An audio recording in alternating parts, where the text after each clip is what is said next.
Hello and welcome everybody. My name is Libby Lee. Hi Beth. Hi everybody joining and everybody catching us on the replay.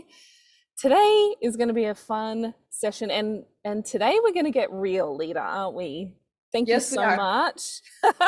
Thank you so much for coming and spending this time with us. You and I have had a lot of conversations in the background, particularly around this issue. We both can have that like workaholic tendency, particularly when we're really driven, Just a little just a bit. little bit. And I'm so grateful that I have met you in the community that we're all a part of with Joy Kingsborough in the Mindshift program. And you and I, with Helen Short, were actually in the same group. And the more that you spoke, I was like, oh my gosh, she's just like me. And then I would share my stories, and you're like, I can so resonate with that. So I know the reason why I wanted to share this with the group today is because I work with a lot of healers and light workers and coaches who are really driven by their purpose. And what happens when we are so drawn through that purpose is that we can get a little bit caught up. There is this really masculine energy of the times of old, the times that are ending, that is that masculine energy of the hustle and grind. To succeed, you have to, be up at 4 a.m. and doing your meditation and your cacao ceremonies and then work all day. And it's like this, you have to live and breathe your mission for you to ever succeed at it. And I got caught in that trap. I'm not blaming this man or this time, but when I was in the Tony Robbins circuit, that was definitely the mentality that I had. It was to succeed, I had to hustle and grind. I had to get up every day and live and breathe my mission and burn the candle at both ends. That was the only way I was going to succeed. But all I got from that was burnout. And then the whole recovery pattern from that. So that's what I really want to have a talk about, is because we can have our cake and eat it too. We are Yes. designed we are designed to live our mission in this life. So I would love to hear a little bit about your story, just around that imbalance that comes when we love our mission and we want to get there. How has that affected you in the past? Oh my goodness. First of all, thank you for having me here. I just love hanging out with you all the time. And I love that we get to be in your community and talk about this. Something that it's a topic that I don't want to approach it like, oh, I'm above all this. You can have it all. You can have the cake and eat it too. Like, look at me, like I got it all together. And, no, I'm not, we're going to get really real here, because my story and my experiences, even recently, has been that of like the ego paradigm. The old thought system of separation pulls me back into you cannot have it all. You cannot have the cake and eat it too. And there's evidence all around us constantly to make us believe that that's not possible. So I do want to approach this in a very real, down-to-earth way, where it's like, let's talk about our stories. Let's talk about how we got here to even be able to have this discussion. And to really say that as we are transitioning out of that ego consciousness, and I know a few people are probably aware that this is happening, and we're tapping into unity consciousness. Is sacrifice part of unity consciousness? Is compromise part of unity consciousness? Is I can't have it all part of unity consciousness? Or is it you can have it all?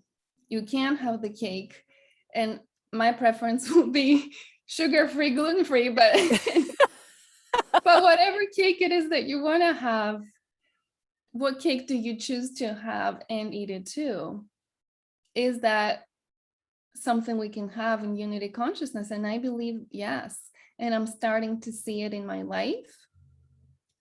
And I am to a point where I can come here with you and talk about it, versus right before, when it's like, am I just being fake talking about this? Am I just gonna be here pretending like, oh, my life is so great and I can have it all, and I got my business and the money and the success, and I got my husband and my family? And no, like, it hasn't been like that. So I just wanted to really normalize this discussion and say that we're gonna really bring it to a way where people can relate, and make it really real. So you asked me about my story. I'm gonna try to be as quick as possible with it, because I want to just share with your community that my life has been the evidence of you cannot have it all, Lida. You cannot. And just early on, my parents divorced when I was 6 or 7. So, and I learned from that, for them to be happy, they can't be together, right? So again, it's like sense of sacrifice. You cannot have it all. If you want your parents happy and not arguing all the time, they have to be separate, which means you cannot have your family together. Moving on, when I was 13, I lost my dad to brain cancer. You cannot have it all. You can't have your daddy, right? Like big ingrained beliefs around sacrifice, around loss, around not having what I mostly love and want. Fast forward, when I was 19, got diagnosed with cancer, terminal cancer, was given 3 to 6 months to live. If you can hear my accent, I'm from Greece. So all that was happening back in Greece 20 years ago. I got diagnosed with cancer. I embarked on a journey to heal myself. Some money that my dad had left, I started to spend it on getting well. So here I was. I didn't have my dad, but I had some money. But then I wasn't well. I was really, my health was not doing well at all. But I had the money. Then I spent the money and I got well. So now I didn't have money, but I was well. Constantly this pattern, right, of you can be healthy and not have money. You can have money, not be well. And then the purpose that has been driving me, like you said so beautifully, my decision to heal 20 years ago was driven by this deep sense of purpose, that I am here to share a mission. Didn't know what, didn't know how or any of that, but that drove me to want to move to the US and study and pursue further my career in psychotherapy, psychology, neuroscience, and all the things. And that pattern continued with, you can't have it all. There's certain things you can have, there are certain things you can't have. Fast forward to becoming a business owner, and where I think a lot of your community can relate to is, I was such a perfectionist, such a hustle, work to the bone, really not giving myself any space to think of anything else, because I was so driven. And it was to help my clients, and I was working with clients that had a lot of trauma. So it was an empath, very, very much, I'm here for everybody else. My marriage, my family, my self-care, my body. Nope, didn't have time for that. So I lived it. I lived it to the point where 2018 was another huge wake-up call for me, where my body just was like, I couldn't use my arms anymore. I got so inflamed.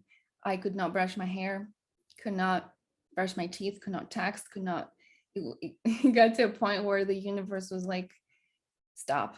This whole piece about sacrifice, This whole piece about being such a workaholic and believing that you can't have it all and it has to be done in a controlling way. We're done with that. And it did come through a deep surrender that I started shifting that and started tapping into what else is possible. Can I live my purpose? Can I help people? Can I do all the things that I love to do while loving my body, being healthy, playing tennis, being with my husband, having our family, doing all the things we love, traveling, and having a successful business? Is that possible? And it started becoming, over the last couple of years, more and more clear that it is possible. So I want to elaborate more on it, but I just wanted to give a little bit of a context that and recent experiences, even with, as you shift into becoming more of you and the people who don't want to be part of it anymore, right? Or the friendships that I've had for years that are shifting. So there's another piece of like, I move forward, I lose something, right? But how can we transmute all that is something that I would like to expand on today. How can we start looking at these things a little bit differently? Because I feel like unity consciousness is asking us to look at this a little bit differently. What do you think, Livia, about all this? I love this conversation. I have so many thoughts and ideas flooding through my head that I can't actually piece them together one by one, which doesn't often happen. But everything that you've just spoken about, there was so much about the control and the judgment and alignment. And, you know, the judgment comes when we think because you're out playing tennis or because you're spending time with your husband that you're not actually on path to succeeding in your business. Whereas in reality, it is all a part of the same thing.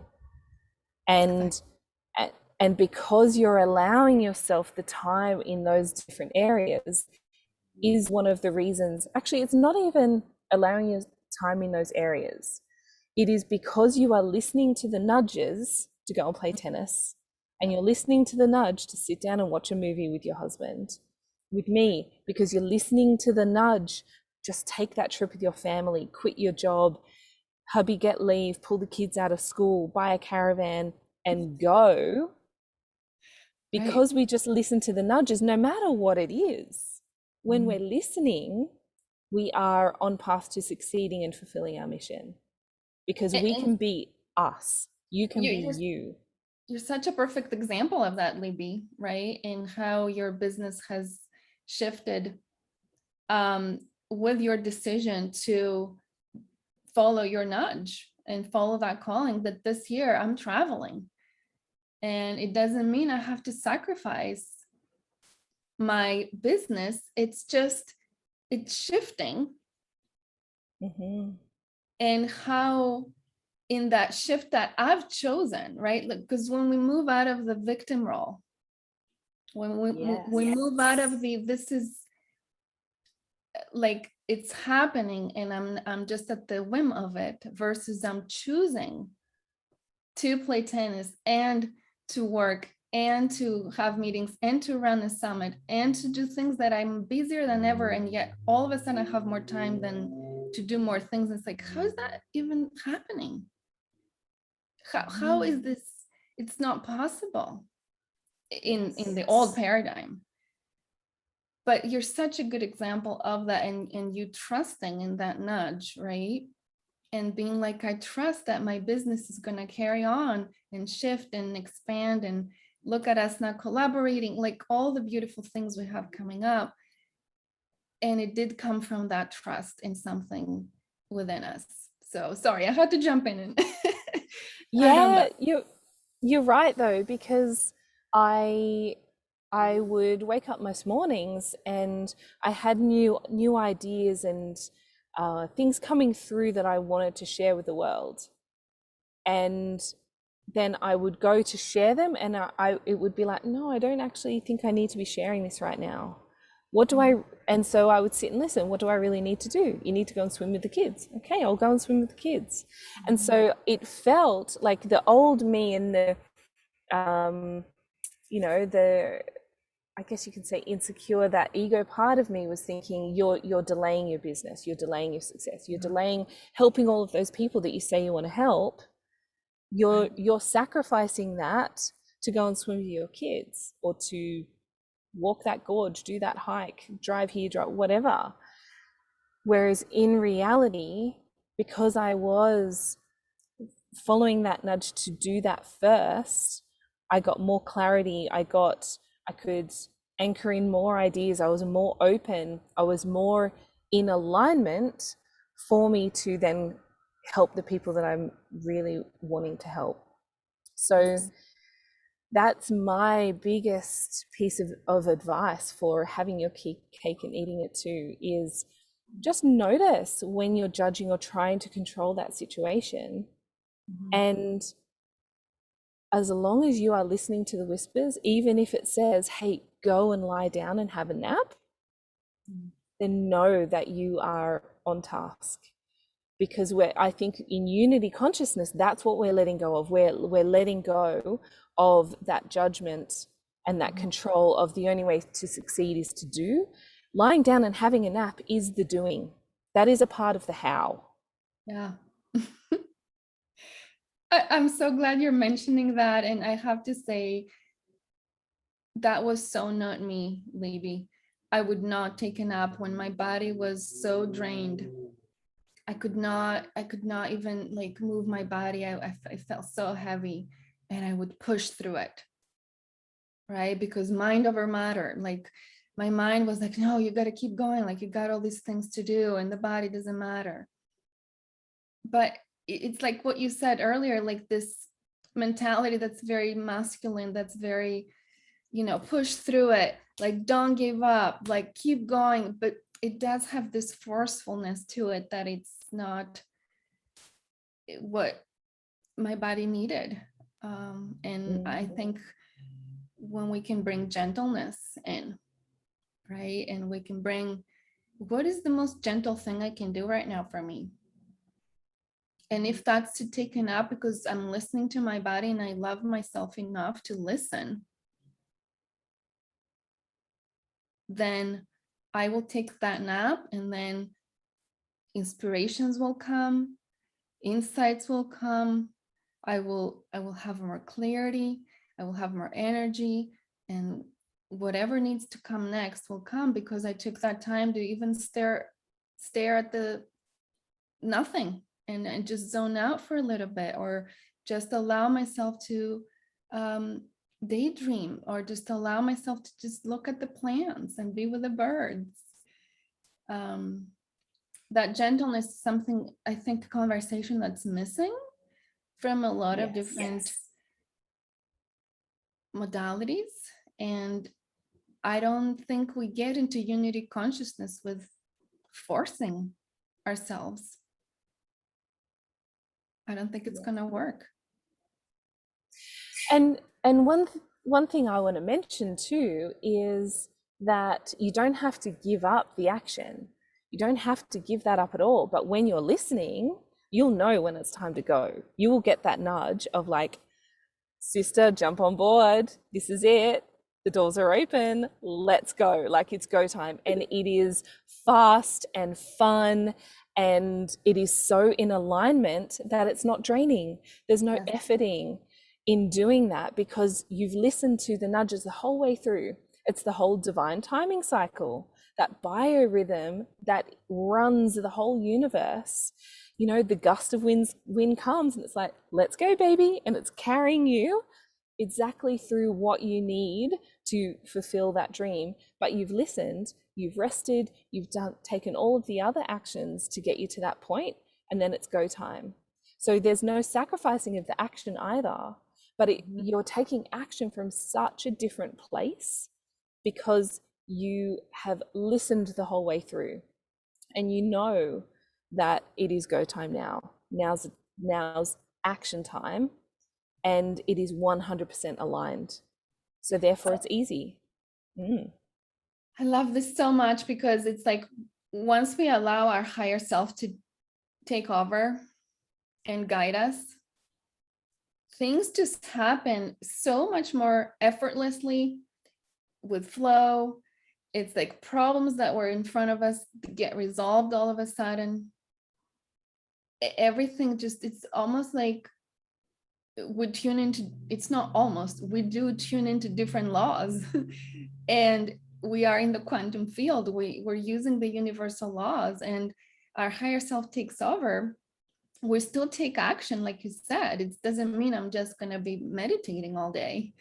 I actually get very, very busy, very active. I do the things that I need to be doing every day, but somebody else is driving, not the ego mind, not the control, not the guilt, because that's another piece, I think, for a lot of us, for me specifically too, is guilt has been driving my actions. Like, what am I, if I don't do this, I'll be guilty,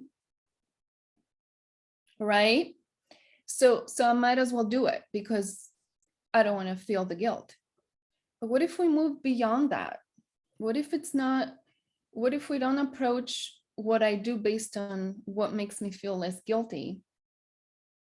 But what do I choose? What does my higher self want? And that's the nudges, that's the inspiration that comes in and says, I feel like, launching a summit for me, for example, right? So whatever it is for each person. And then it's like, okay, and that has to be every day, at least for me, right? Every day practicing that, because the ego just wants to come back, and the old patterns want to come back, and the workaholism, and the I can't do this, and the it's too much, and the overwhelm, and the guilt, and the I'm not spending enough time here, and I should be doing that, and I should be doing that, and there's all that, and it's never gonna work, overwhelm, anxiety. And then it's just a moment of decision. Do I need any of this? Thank you very much, ego. I hear you, I see you. I'm gonna go over here, and I'm gonna play in this other way of living. If you want to come, but if not, stay put. Because I'm not, that's the way I'm talking to my ego, at least. Yeah. Yep. Yeah, it serves so much purpose, but we need to call it out sometimes. We need to it needs to take the back seat instead of driving, like you're saying. Like, so amazing. So we are getting short on time. Before we wrap up, we will open up for questions. If you have any questions, let us know. If you're watching the replay and you have questions about this, just pop it in the comment and tag one of us, and we'll come back and share our insight. And I'd love to hear your stories too. Have you felt that you get into that workaholism mode and the sacrifice and the compromise mode, and you find it tricky to get back into flow? Because Lida, I know that you are amazing with your EFT tapping. So I was wondering if maybe we can come back, we can do a round 2, and you could actually share with us a way to simply shift. If we catch ourselves in that moment, because awareness is everything, if we catch ourselves, then we could do a simple tapping sequence just to help shift that. Yeah. Yes, absolutely. I would be honored to come back, and we can walk through a tapping sequence. I'm just kind of tapping on some points right now, but I will come up with the script that feels really relevant to these discussions, so people can use it anytime, any day, to clear this old pattern and then step into the new realm, the new paradigm that we're talking about here. So I would love that. Amazing. So you have an amazing event, a 3-day summit coming up soon that I'll be helping support you in. And I've got the link here, so I'll share it in Zoom. I'll share it when I share this recording out as well in the replay. If anybody feels drawn to really tap into your purpose, Lida is doing some amazing teaching. You have keynote speakers coming in and supporting as well. So just thank you for the fact that you're listening to your nudges and you're creating such amazing platforms like this to help all of us, tap into that purpose. That's the fulfillment right there, helping us align. So thank you for that. Thank you, Libby. And I know you and I started talking about this a while back.